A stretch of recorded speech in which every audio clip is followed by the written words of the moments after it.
Hello, what's going on, everybody? Welcome to the Cowboys Beat live for December 22nd, 2025. My birthday today. Turning 29. Feels weird, but that's besides the point. How's everybody doing today? Tough season. And we're going to be here going forward. I'm going to try and do daily streams going forward. This is now my full-time job. If you guys don't know this yet, I quit my job about like a month ago. And now I'm doing this full time. So everything's all great. I'm blessed. I was just at the TikTok Awards over the past week on Thursday. And man, what a good time. What an awesome presentation by TikTok. Really appreciate them for having me out. Met some really, really good people there. Had a great time. And yeah, Christmas is right around the corner. And I'm excited for that. But I think you guys are done hearing about all of the things going on in my life. I think you're more interested about the Dallas Cowboys. So let's get into it. I want to talk about this Cowboys versus Chargers game because I must say I'm a little torn by this game. Obviously, like the way I look at things, I always want to win, right? Like I don't care if we don't have a chance, unless here's where I will say I don't care if they win or not. Actually, I would prefer if they lost, is if we didn't have a quarterback and we needed a quarterback, I would want them to lose games, because if you don't have a quarterback, you don't have a chance in the NFL. And I mean, like, if you don't have a somewhat decent quarterback, unless you put like a Philadelphia Eagles type roster of 2024 together or 22, then in most cases, you really don't have a chance. So at that point, I'm like, all right, just lose games, get a quarterback, get a new head coach in here, and let's restart this thing. But that's not the case with the Cowboys. The Cowboys have their quarterback. They have their head coach. I'm not for tanking and trying to get the best draft pick. I'm for trying to compete, because I really think that losing is contagious. And I just think that winning games boost the morale of the team, whether it be come playoff time or not. Remember, right?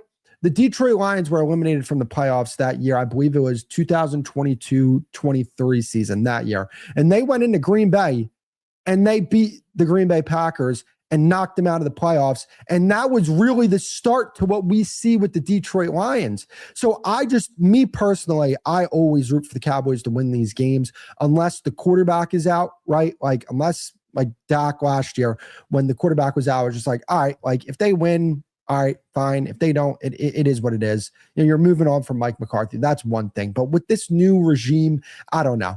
But let's talk about this game because I'm rambling here. It was a tale of two halves. I mean, the offense in the first half was absolutely humming. And to be honest with you, what really screwed the Cowboys in the end for this game was that the Chargers dominated the middle eight, right? The last four of the half and the first four of the second half. They won the middle eight pretty convincingly. They put 10 points on the board from the previous time you even had the ball. So that's always difficult to overcome. And I think Dak only played in 3 possessions in the second half.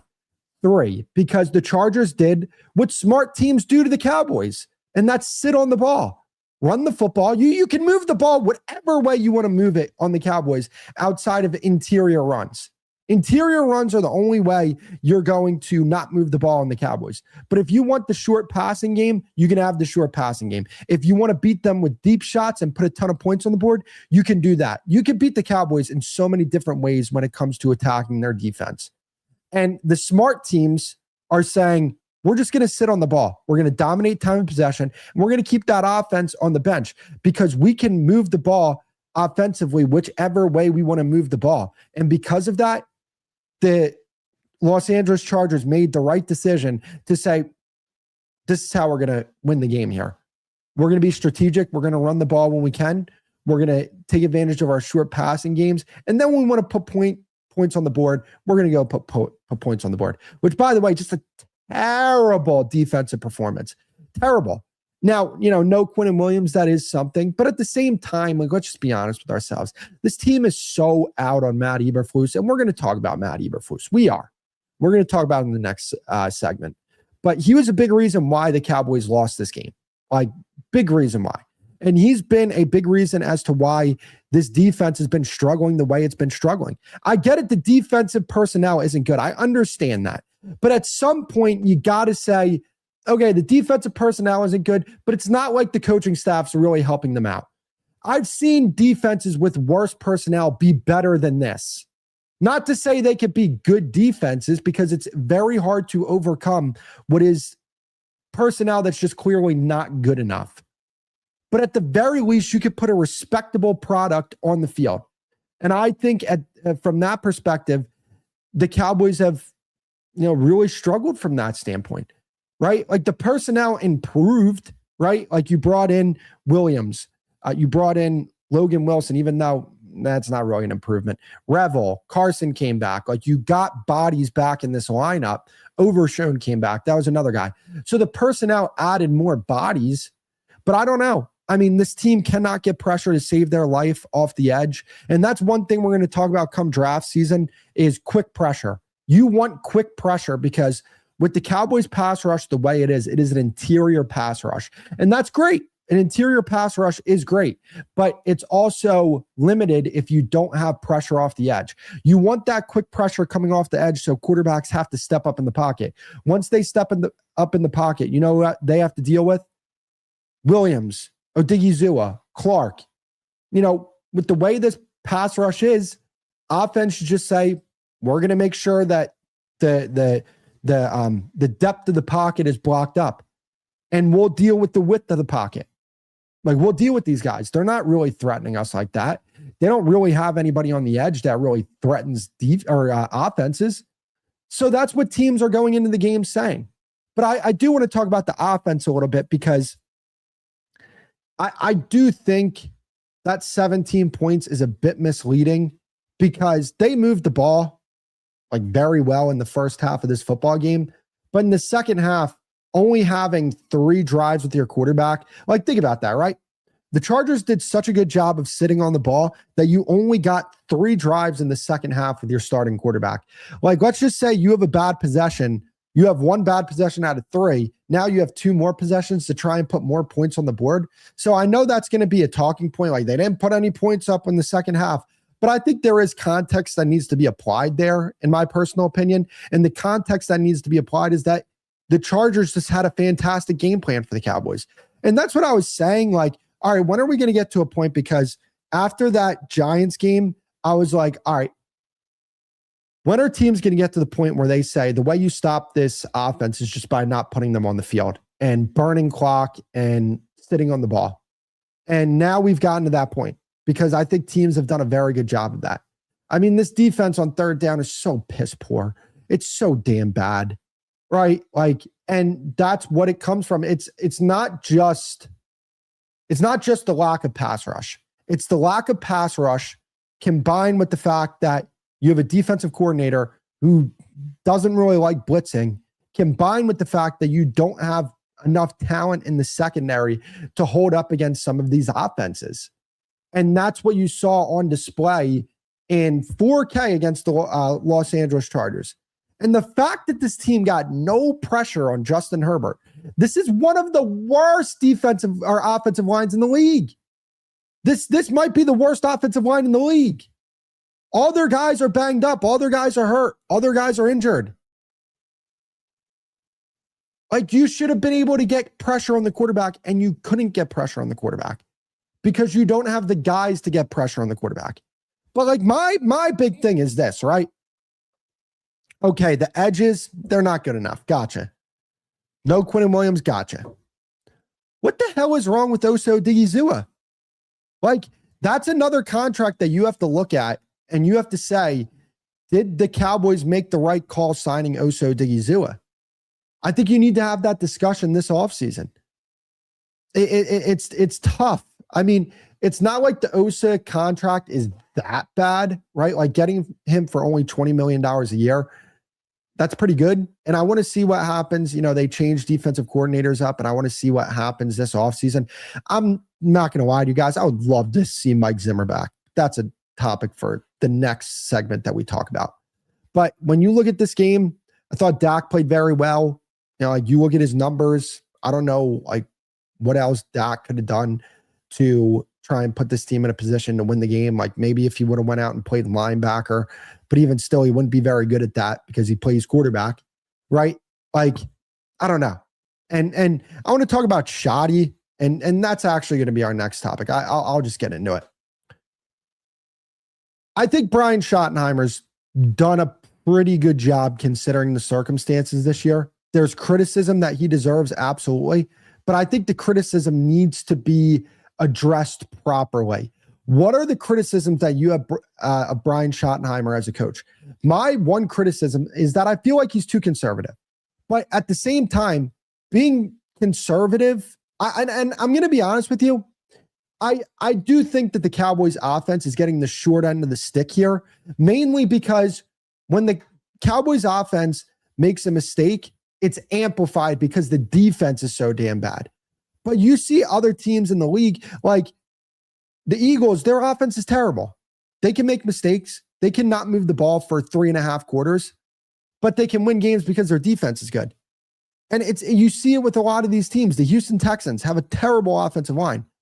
But you want to know what the thing is with the Houston Texans? They have a defense that holds up. The Broncos, I don't think their offense is that great. I think they have a great play caller. I think they have some pieces. I don't think Bo Nix is that great. But they have a defense that holds up. So the mistakes by the offense aren't amplified. Like, the reason why people think that the Cowboys offense has been struggling recently is because the defense does nothing to help this offense out. And that's the thing, right? Football is the ultimate team sport. It is a complementary system. You need your defense to do their job. You need the offense to do their job.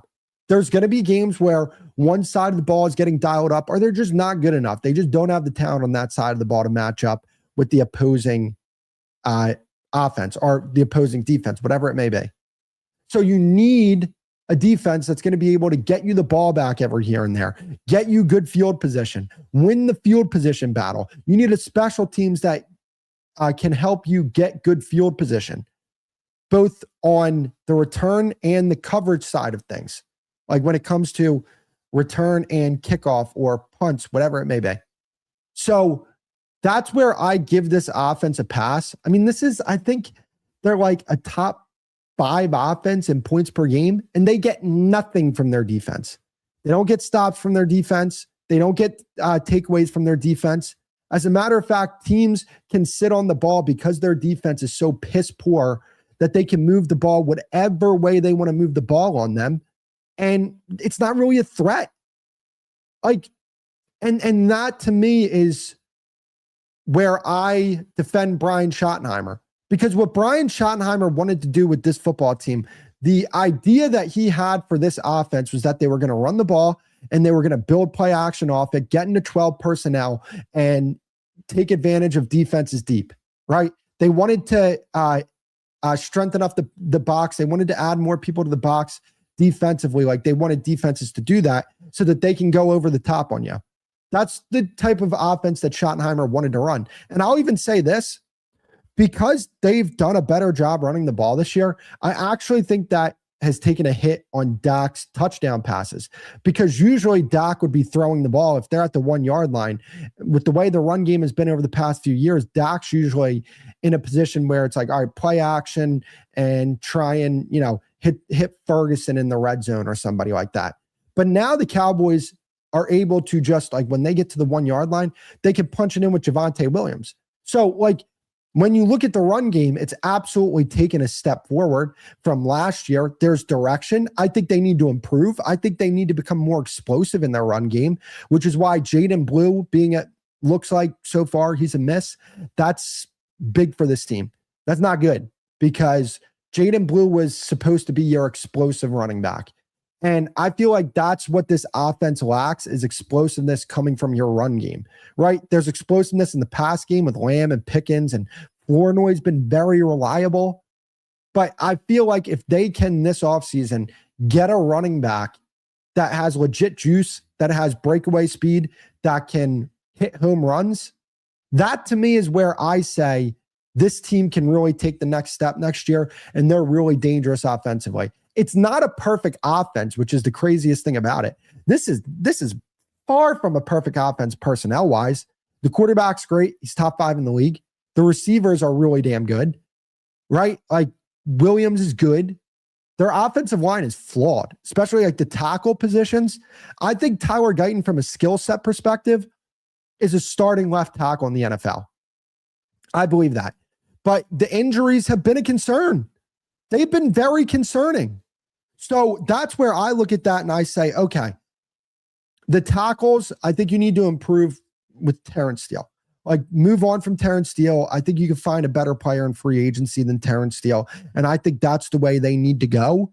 But Tyler Guyton, the thing is, they need their left tackle to be healthy and they need their right tackle to be on another team. That's how they're going to improve this offensive line. But like the tackle play, it hasn't been good this year.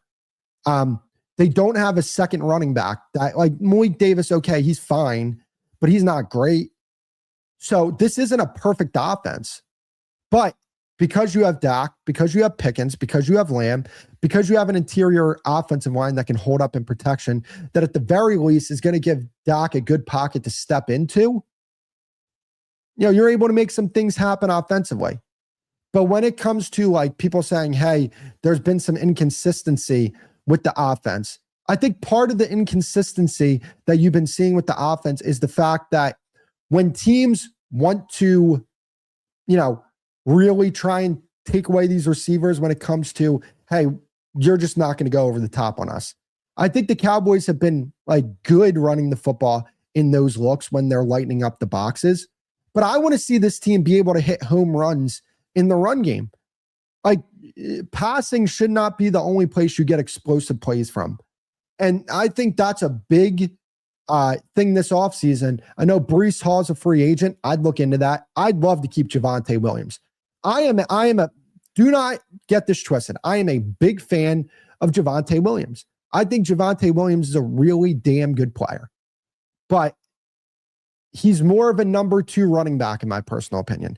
And I know that might upset some fans because they have fallen in love with Javonte Williams. And I've fallen in love with Javonte Williams too. He's a damn good football player. But I think we need to be honest with what he is. He's a nice complementary back. But when the ball is in Javonte Williams' hands, teams don't love having to bring that guy to the ground, but they'd rather deal with bringing him to the ground than having the ball in Pickens or Lamb's hands down the field where they can make plays. It's a pick your poison thing, and I think teams are very comfortable picking their poison, and that's this Cowboys run game. They'll deal with the run game. They're not worried about this run game. Again, it's a respectable run game. It has taken a lot of steps as a run game, but do not confuse a respectable run game with a great run game. This is not a great run game. It's just good. But you add a running back that has legitimate juice, I think you're working with something. Or Jaden Blue becomes the running back that we wanted him to become, then I think you're working with something. Okay, so we're going to move on to the next topic. Please make sure to hit that like button, subscribe. I'll greatly appreciate that. WWE guy is in the chat. I hear what you're saying with your comments there, Ivan. Agree with what you're saying there. But I want to move on to Matt Eberflus. Jerry Jones is saying, hey, look, we're not moving on from Matt Eberflus at the current moment. And it just proves to me how passive aggressive this football organization is. And it's sickening to me. It's sickening. I feel like after that Detroit Lions game, the Cowboys should have moved on from Matt Eberflus. Look, drastic times call for drastic measures. Did you really want a defensive coordinator that you flat out did not believe in calling defensive plays against the Vikings and the Chargers going down the stretch? I don't know why you would want that. Like, look at what the Rams are doing. The Rams have lost games because of their special teams unit. You want to know what Sean McVay did? Special teams coordinator's out. We're not dealing with him anymore. He's not going to lose us any more games. We've seen it. If the guy behind him is worse, fine. Got to live with the reality that the guy behind him may be worse. Because the guy behind him could also be better. And that's very well what might have been the case here. Now you ask yourself, who would the defensive coordinator have been if they would have moved on from Matt Eberflus before that game against the Minnesota Vikings? Good question. Nick Sorensen's the special teams coordinator. He's not very good at that either, but I'm just saying, like, he is somebody who's called defensive plays before. Maybe you go with Aaron Whitecotton. Maybe you go with the secondary coach. I mean, it's not perfect options. I get that. I understand that. But it's better than what you had with Matt Eberflus. And now you're out of the playoffs because you have a defensive coordinator that is just awful. He's so bad. And I don't want to hear the excuse of, well, he didn't have the personnel. I'm sorry. Do not listen to sports talk radio. No, I'm not saying 105.3 The Fan and the stations in Dallas, they do a great job. And as a matter of fact, they're the people who informed me about this. So I'm not talking about them. I'm talking about the sports talk radio, the national sports talk radio. I'm talking about ESPN. I'm talking about those platforms. Don't listen to those guys when they tell you Jerry Jones is the one that controls all the personnel, because he doesn't. He gives a lot of power to these coaches. And in defense of Jerry Jones, some of these coaches have made bad personnel decisions. Some of these coaches have vouched for players that just are not good. And it's bit the Cowboys in the behind, both in draft and in the free agency period. Do you think Matt Eberflus wasn't the one that said, yeah, Kenneth Murray, I can fix him. Jack Sanborn, yeah, bring him in. You think the Joneses were like, yeah, let's go get Jack Sanborn? No, Matt Eberflus wanted him. Like, a lot of the personnel on this team came from Matt Eberflus's blessing. So he brought these guys in thinking he could fix them, and he couldn't fix them. They're just not the same players. They're not good players. And that's where I put some of the blame on Eberflus. Now, I do put some of the blame on the Jones family. If you wanted to trade Micah, you should have traded him earlier, because what Matt Eberflus, I think, did, a lot of the fronts, a lot of the games he was going to play up front, I think included Micah Parsons. And when you took Micah Parsons out of that rotation, I think that made a big impact on Matt Eberflus's game plan. So I will give him a little bit of grace there.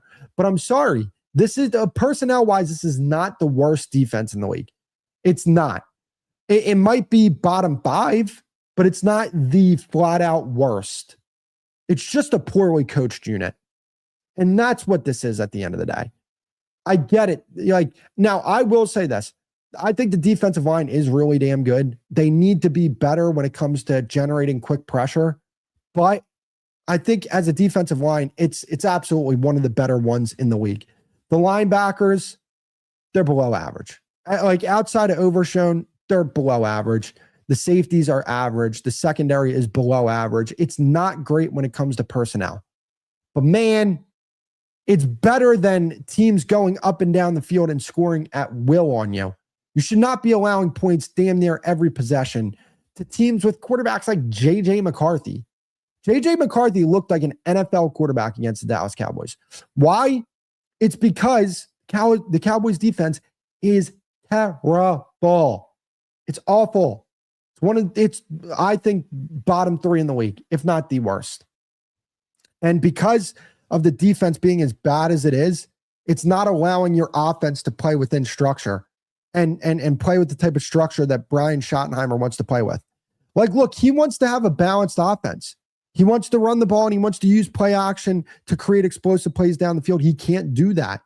And the reason why he can't do that is because of the defense, which is why I give Brian Schottenheimer grace, which is why I say, hey, I want to see how this thing looks next year when I think they eventually move on from Matt Eberflus. And eventually, I think personnel-wise, they're going to be much better next year than they are this year. But I mean, who are they going to hire as their defensive coordinator? Because if you're asking me, what I'm doing is I'm saying to Brian Schottenheimer, you have built up equity with this football team. On the offensive side of the ball, we had one of the best offenses in the NFL. And our defense didn't help you guys out a lick when it comes to takeaways and consistently getting stops. You find out who you want your next defensive coordinator to be. And I think Brian Schottenheimer would be very okay with that. And like, look, Brian Schottenheimer, to me, he's one of these coaches very much like a Dan Campbell, very much like a Kevin O'Connell, Sean McVay. From this standpoint, I think he's a great staff builder. And that's important, especially, when you have guys consistently getting jobs around the league and promotions and losing coaches. It's big having a coach that does his research, that really dives deep into a lot of these coaching trees and tries to get a fresh voice in the room. Like, look at their offensive coaching staff. It's one of the best coached units in football. Schottenheimer, I think he's a really good coach. I think he's a really good play caller. Clayton Adams, I think he's an outstanding offensive coordinator. Connor Riley, I think he's a really good offensive line coach. Junior Adams, I think he's a very good wide receiver coach. Lunda Wells, I think he's a fantastic tight end coach. They have a lot of really good coaches on that offensive coaching staff. And that offensive coaching staff was put together by Brian Schottenheimer. So that's why I hope the Jones family just allows Brian Schottenheimer to get his pick at defensive coordinator. Okay, so I want to read some of the comments here. Ivan, again, I got a question. Jerry Jones is going to fire. Is Jerry Jones going to fire Matt Eberflus? I think so. I mean, that's inevitable. I think he's dropping a lot of hints. We're not a zone team. He forced the players to play zone defense. That is true. I do agree with that. We're supposed to be 20 points league, but we're not 30 points per game bad. Yeah, I agree with that. I 100% agree. But that's going to be it for the stream, guys. If you guys haven't already, please make sure to hit that like button, subscribe, and I will see you guys in the next episode. Peace.